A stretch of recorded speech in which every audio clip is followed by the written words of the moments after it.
Welcome students. बात करते हैं force due to water flow की। यानी कि वाटर जो है वो अगर जब फ्लो करता है तो वो किसी चीज पे, यानी कि जो चीज की रास्ते में रुकावट आती है उस पर क्या फोर्स जो है वो एग्जर्ट करता है और उसकी वैल्यू जो है वो हम किस तरह से कैलकुलेट कर सकते हैं, ये हमारा आज का क्वेश्चन है। उसमें हम देखते हैं सबसे पहले कि केस कंसिडर करती हूँ कि मेरे पास एक वाटर पाइप है, ठीक है, और वाटर पाइप जो है जिसमें वाटर फ्लो कर रहा है वो उसमें से पानी जब निकलता है स्टूडेंट्स तो वो जो है वो स्ट्राइक करता है। अगर मैं कहती हूँ कि यहाँ मैं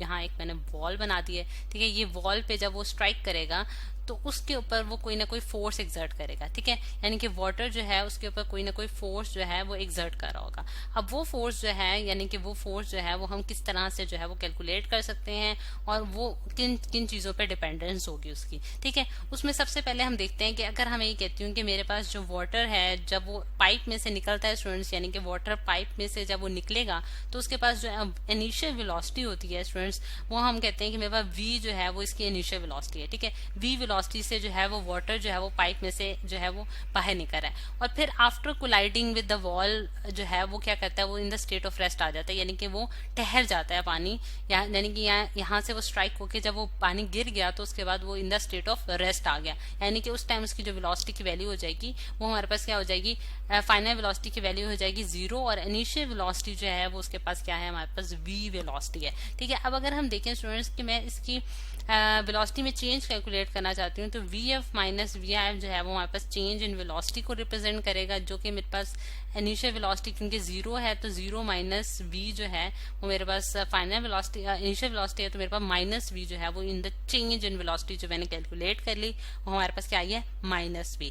अब अकॉर्डिंग टू स्टूडेंट्स हम न्यूटन सेकेंड लॉ जो कि हमने पढ़ रखा है कि हमारे पास फोर्स जो होता है वो मैस इंटू एक्सेलरेशन होता है, ठीक है, मैस इंटू एक्सेलरेशन। लेकिन अब यहाँ अगर हम इस केस में अगर हम डिस्कस करें स्टूडेंट्स तो इस केस में जब पाइप में से वाटर का केस है ये स्पेसिफिकली, तो वाटर के केस में क्या हो रहा है कि पर यूनिट टाइम के लिहाज से जो पानी की इंजेक्शन है पाइप में से वो डिफरेंट है, इसलिए आप यहाँ ये जो फॉर्मूला स्टूडेंट्स हम जब यूज करते हैं तो यहाँ हमारे पास क्या होता है, मैस कांस्टेंट होता है, यानी कि आप एक कांस्टेंट मैस के लिए एक्सेलरेशन की वैल्यू कैलकुलेट करते हैं और फिर फोर्स की वैल्यू निकाल लेते हैं। तो इसलिए हम ये फॉर्मूला यूज नहीं करेंगे, बल्कि हमने जो एक फॉर्मूला पढ़ा है जो कि हमें बताता है कि फोर्स न्यूटन सेकंड लॉ की इंटरप्रिटेशन जो हम करते हैं कि change in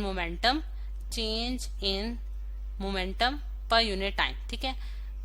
momentum change in momentum per unit time का हम ये वाला फॉर्मूला हम यूज करेंगे, ठीक है। Change in momentum per unit time को जिस तरह से अगर मैथमेटिकल एक्सप्रेशन में मैं लिखती हूँ स्टूडेंट्स तो मैं ये कहती हूँ कि चेंज इन मोमेंटम जो है वो mvf minus mvi divided by t होगा, ठीक है। ये हमने फॉर्मूला जो है वो पिछले लेक्चर्स में इस पे पूरी डिस्कशन की थी। अब मैं इसमें वैल्यूज पुट करने जा रही हूँ जो कि हमारे पास इनिशियल और फाइनल मोमेंटम की है, तो मेरे पास f इज इक्वल टू क्या आ जाता है, mvf की वैल्यू जो है वो हमारे पास क्या है स्टूडेंट, 0 है, ठीक है। तो ये वही तो टर्म हमारे पास क्या हो जाएगी, 0 हो जाएगी, 0 माइनस m और vi की वैल्यू जो है वो हमारे पास क्या है, यानी कि vi इनिशियल वेलोसिटी है हमारे पास स्टूडेंट्स, जो कि हमारे पास क्या आई है, माइनस v, ठीक है, ठीक है,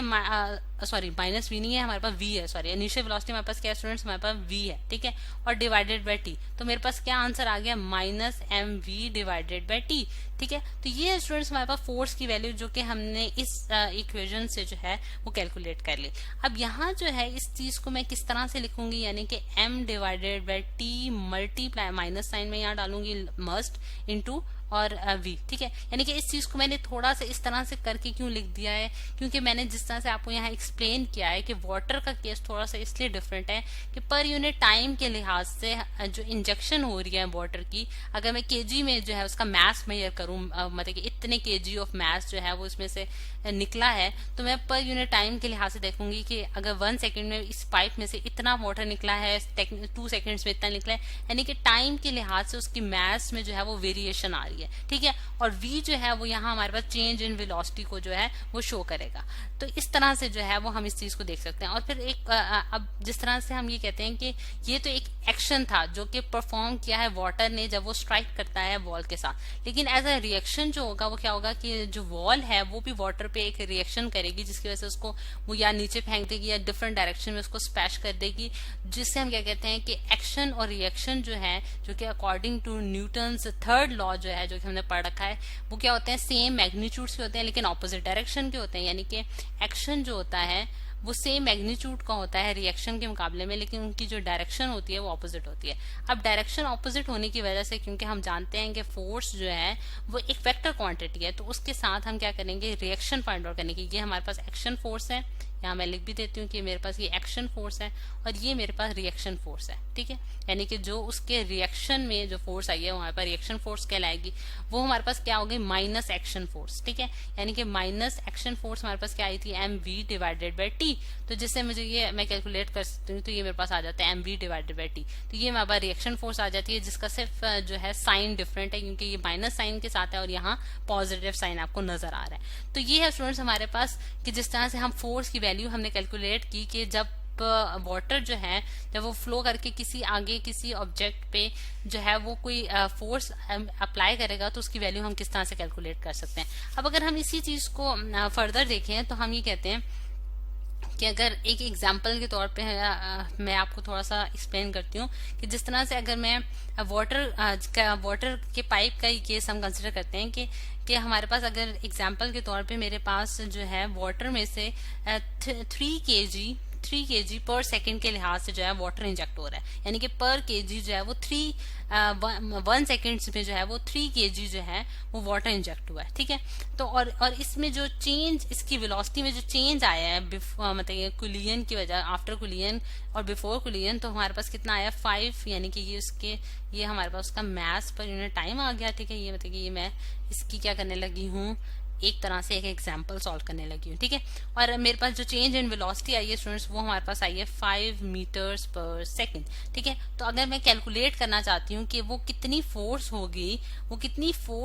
जो कि वाटर लगाएगा उस वॉल पे, तो मैं किस तरह से कैलकुलेट कर सकती हूँ, m divided by T into V, m divided by T into V. ठीक है, तो ये जो है वाटर के केस में हमें पता चल जाएगा कि m डिवाइडेड बाई टी जो है वो मेरे पास 3 है और v जो है वो मेरे पास क्या है 5 है। तो मेरे पास आंसर कितना आ जाता है 15 न्यूटन भी कह सकते हैं, और kg मीटर्स पर सेकेंड स्क्वायर भी आप इसका यूनिट जो है वो डिफाइन कर सकते हैं। तो स्टूडेंट्स इस तरीके से जो है हमने फोर्स जो है वो कैलकुलेट कर ली है, जो कि हमारे पास 15 न्यूटन आई है। तो स्टूडेंट्स ये हमारे पास मेथड है जो कि जिसके जरिए जो है वो हम फोर्स जो है ड्यू टू वाटर फ्लो जो है वो कैलकुलेट कर सकते हैं, ड्यू टू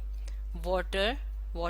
फ्लो। यानी कि ये एक स्पेसिफिक केस हो जाएगा जिसमें हम वाटर फ्लो के लिए फोर्स की वैल्यू जो है वो कैलकुलेट कर सकते हैं बाय यूजिंग दिस फॉर्मूला।